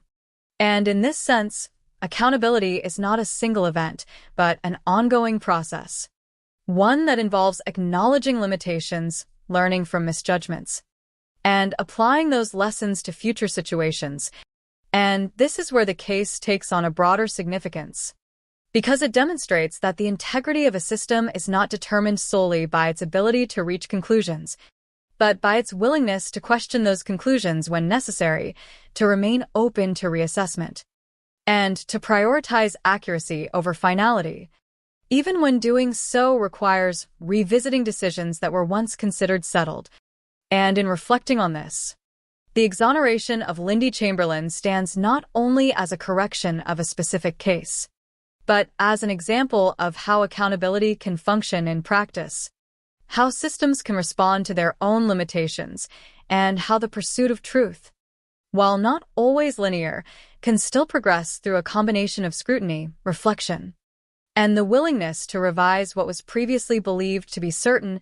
And ultimately, this aspect of the case reinforces a critical principle, that the responsibility to seek accuracy does not end with a verdict, but continues as long as there is reason to question whether that verdict aligns with the evidence. And that in fulfilling this responsibility, the system moves closer, not to perfection, but to a more reliable and accountable form of justice. A case that reshaped understanding. The legacy of the case surrounding Azaria Chamberlain does not rest solely in the details of the disappearance or even in the legal correction that followed, but in the way it reshaped broader understanding of evidence, of judgment, and of the delicate balance between certainty and doubt, because over time, the case has come to represent more than a singular event. It has become a reference point for how complex and ambiguous situations can unfold within both investigative and judicial systems, and how those systems respond when faced with the limits of available information. And one of the most enduring aspects of this legacy is the recognition that absence of evidence, of witnesses of clear sequence, cannot be treated as neutral. It influences every stage of the process, from the initial interpretation of events to the final conclusions that are drawn. And when that absence is not fully accounted for, when its implications are underestimated, the resulting narrative may appear complete while still being fundamentally incomplete. And this is precisely what the case illustrates through the wrongful conviction of Lindy Chamberlain, a moment that has since been understood not only as an individual injustice, but as a systemic lesson about the dangers of allowing inference to substitute for proof. And this lesson extends beyond the specific circumstances of the case, into a wider awareness of how conclusions should be approached in situations where clarity is limited, emphasizing the importance of proportionality, of ensuring that the strength of a conclusion does not exceed the strength of the evidence that supports it. And alongside this, the case also reinforces the necessity of revisiting and reassessing decisions, of maintaining a system that is capable not only of reaching judgments, but of correcting them when they are found to be flawed, and in doing so, it highlights a critical aspect of justice, that it is not defined by infallibility, but by the capacity for self-correction, by the willingness to acknowledge error and to adjust accordingly. And yet, even as the legal aspects of the case have been addressed, the original disappearance remains an unresolved element, a reminder that not all questions can be fully answered, and that the pursuit of understanding must sometimes coexist with the acceptance of uncertainty. And this duality, between what has been clarified and what remains unknown, is central to the case's legacy, because it prevents the narrative from becoming overly simplified. It preserves the complexity that defines it, and ensures that its lessons remain grounded in the reality of incomplete information. And ultimately, the case of Azaria Chamberlain stands as a lasting example of how events are not only experienced, but interpreted, how those interpretations can evolve over time, and how the systems designed to manage such events must continually adapt, learning from past limitations in order to approach future uncertainties with greater care, greater awareness, and a deeper commitment to aligning judgment with evidence, even when that alignment requires acknowledging that some aspects of the truth may never be fully known. What cannot be fully answered even after the legal resolution, the reassessment of evidence, and the exoneration of Lindy Chamberlain. The case of Azaria Chamberlain continues to be defined by a set of questions that do not fully disappear. Because while certain aspects have been clarified, most notably the recognition that the original conviction was not supported by sufficient evidence, the central event itself remains only partially understood. And this creates a situation in which the case is both resolved and unresolved at the same time. Resolved in terms of legal responsibility, but unresolved in terms of complete factual reconstruction. And this duality is what gives rise to its enduring questions. Questions that persist not because they have been ignored, but because they cannot be conclusively answered with the information available, and among these, the most fundamental is the exact nature of the disappearance. The precise sequence of actions that led from presence to absence. A sequence that was never directly observed and therefore cannot be fully reconstructed with certainty. And this limitation is not merely a gap in knowledge, it is a defining feature of the case. One that shapes how every other aspect is interpreted, because without a complete understanding of the initial event, all subsequent explanations must operate within a framework of partial information. And this framework imposes constraints. It limits the extent to which conclusions can be drawn, and it requires a degree of caution that is not always easily maintained, particularly when there is a strong desire for clarity, for a definitive account that can bring closure. And yet, as the case demonstrates. The pursuit of such closure must be balanced against the need to remain aligned with what can actually be established. Because when that balance is lost, the resulting conclusions may provide answers, but not necessarily accurate ones. And this is precisely why the later correction of the case holds such significance, because it represents a return to that balance, a recognition that the earlier conclusions had extended beyond the available evidence, and that a more accurate understanding required stepping back from certainty and re-engaging with uncertainty. And in doing so, it reframes the role of these enduring questions not as problems to be eliminated, but as boundaries that define the limits of knowledge, as reminders that not all aspects of an event can be fully captured or explained, and that acknowledging these limits is essential to maintaining the integrity of the overall understanding. And in this sense, the questions that remain are not signs of failure, but indicators of honesty, reflections of a process that has chosen not to replace uncertainty with unsupported conclusions. And ultimately, the case of Azaria Chamberlain stands as an example of how the absence of complete answers does not diminish the importance of inquiry, but rather shapes it, guiding it toward a more careful, measured approach. One that accepts that some questions will remain open, not because they are unimportant, but because they cannot be resolved without exceeding the limits of what the evidence can support. Accepting what remains incomplete in the final consideration of the case surrounding Azaria Chamberlain, what emerges is not a conventional ending, but a quieter form of conclusion, one that does not attempt to resolve every detail, but instead acknowledges the boundaries of what can be known.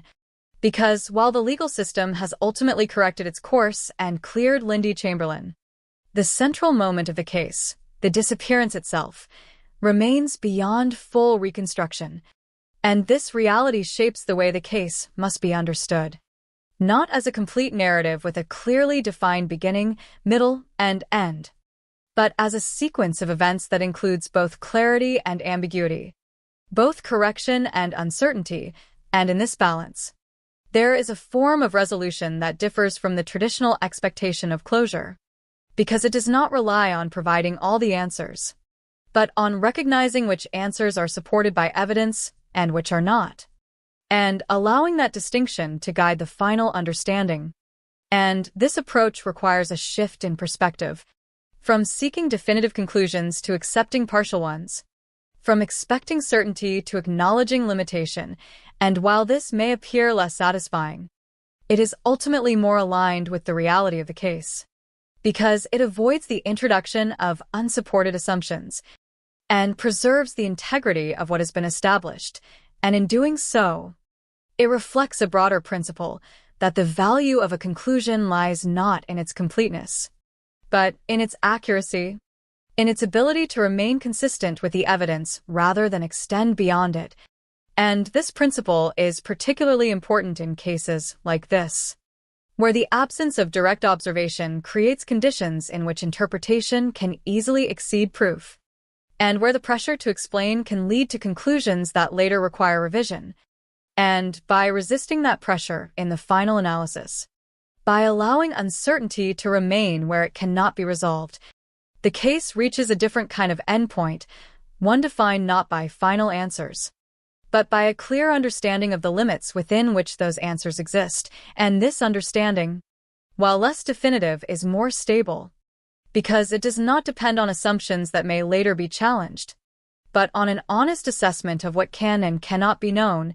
And in that honesty, there is a form of closure, not one that eliminates every question, but one that provides a consistent and reliable framework for interpreting the case. And ultimately, the story of Azaria Chamberlain concludes not with certainty, but with clarity of a different kind, the clarity that comes from recognizing the boundaries of knowledge, from respecting the distinction between evidence and inference, and from accepting that in some instances, the most accurate conclusion is not a complete explanation, but a careful acknowledgement of what remains unresolved. Lost time, and the shape of enduring absence when the formal processes conclude and the analytical frameworks settle into place. What remains most difficult to fully articulate in the case of Azaria Chamberlain is not simply the legal trajectory or the investigative complexity, but the human dimension that exists beneath and beyond those structures. Because at the center of every detail, every interpretation, every reassessment, there is a loss that does not change form over time. A loss defined not by what can be measured or reconstructed, but by what is no longer present. And unlike legal conclusions, which can be revised, corrected, or overturned, the absence of a person does not evolve in the same way. It does not become clearer. It does not gain definition. It remains as it began, an absence that resists completion. And this creates a profound contrast between the external progression of the case and the internal reality of those connected to it.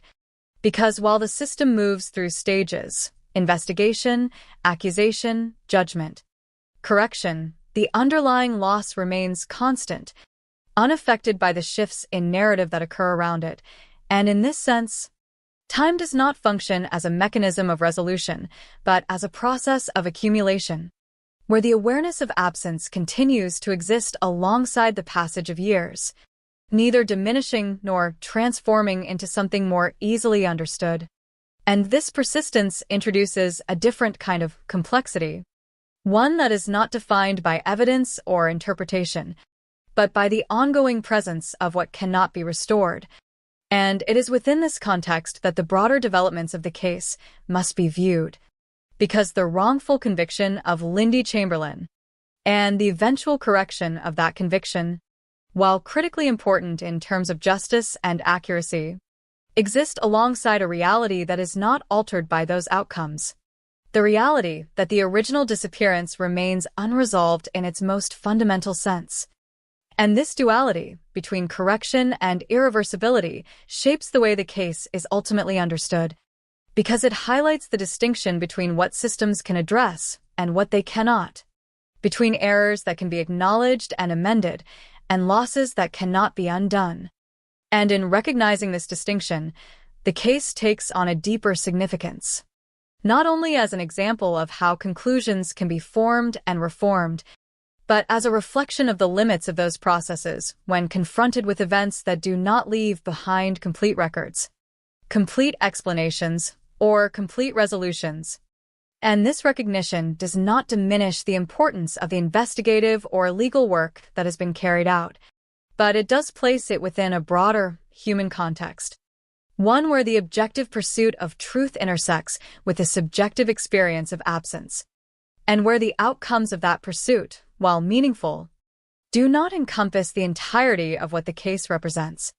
And this is perhaps why the case continues to resonate, not because it offers a definitive account, but because it does not. Because it reflects a reality that is more aligned with lived experience than with narrative closure. A reality in which not all questions are answered, not all events are fully understood, and not all losses are resolved through explanation. And in this way, the case of Azaria Chamberlain extends beyond its immediate circumstances, becoming part of a larger understanding of how people respond to uncertainty, how they navigate the absence of definitive answers, and how they continue forward in situations where the past cannot be completely reconstructed. And in that continuation, there is a form of endurance, not defined by resolution, but by the ability to exist alongside what remains incomplete, to recognize its presence without attempting to reduce it to something more certain than the evidence allows.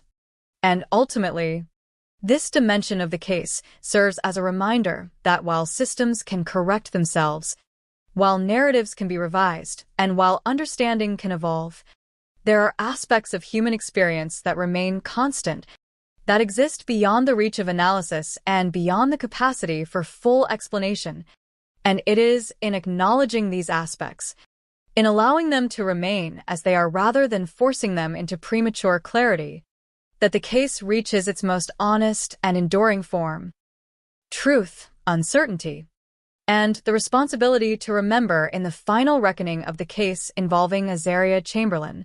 What ultimately remains is not a singular conclusion that resolves every aspect of the story, but a layered understanding shaped by truth, uncertainty, and the responsibility to distinguish carefully between the two, because while the legal system has fulfilled one of its most essential duties, correcting the wrongful conviction of Lindy Chamberlain, the deeper narrative continues to exist in a space where certainty is incomplete, where the central event resists total reconstruction, and where the absence at the heart of the case continues to define its meaning. And it is within this space that the concept of closure must be reconsidered, not as a final answer that eliminates all questions, but as a point at which the boundaries of knowledge are clearly recognized and respected, because true closure, in this context, is not achieved by filling every gap with explanation, but by ensuring that the explanations that do exist remain firmly grounded in evidence, and that anything beyond that evidence is acknowledged as uncertain rather than presented as fact. And this distinction is critical because it reflects a commitment not only to accuracy, but to intellectual honesty, to the principle that understanding must not exceed what can be reliably supported, even when doing so leaves certain aspects unresolved, and in this way, the case becomes a lasting example of the delicate balance between the human need for answers and the ethical responsibility to avoid constructing those answers prematurely. A balance that is not always easy to maintain, particularly in situations marked by emotional weight and public attention, but one that is essential if the pursuit of truth is to remain aligned with reality rather than shaped by assumption.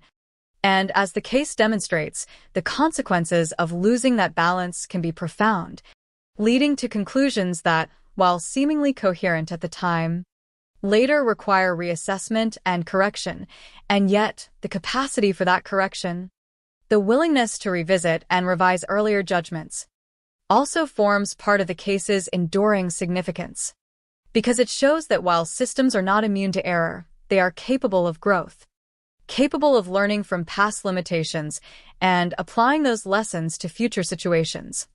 And this progression, from uncertainty to conclusion, from conclusion to doubt, and from doubt to correction, does not produce a perfect narrative, but it does produce a more accurate one that reflects both the strengths and the vulnerabilities of the processes involved.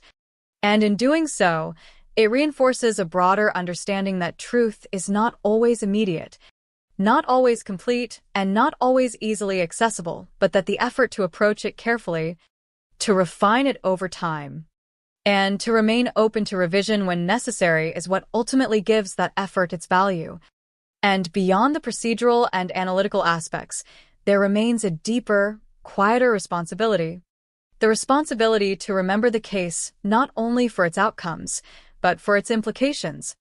To carry forward the awareness of how uncertainty can influence perception, how perception can shape judgment, and how judgment, when not sufficiently grounded in evidence, can lead to consequences that extend far beyond the original moment.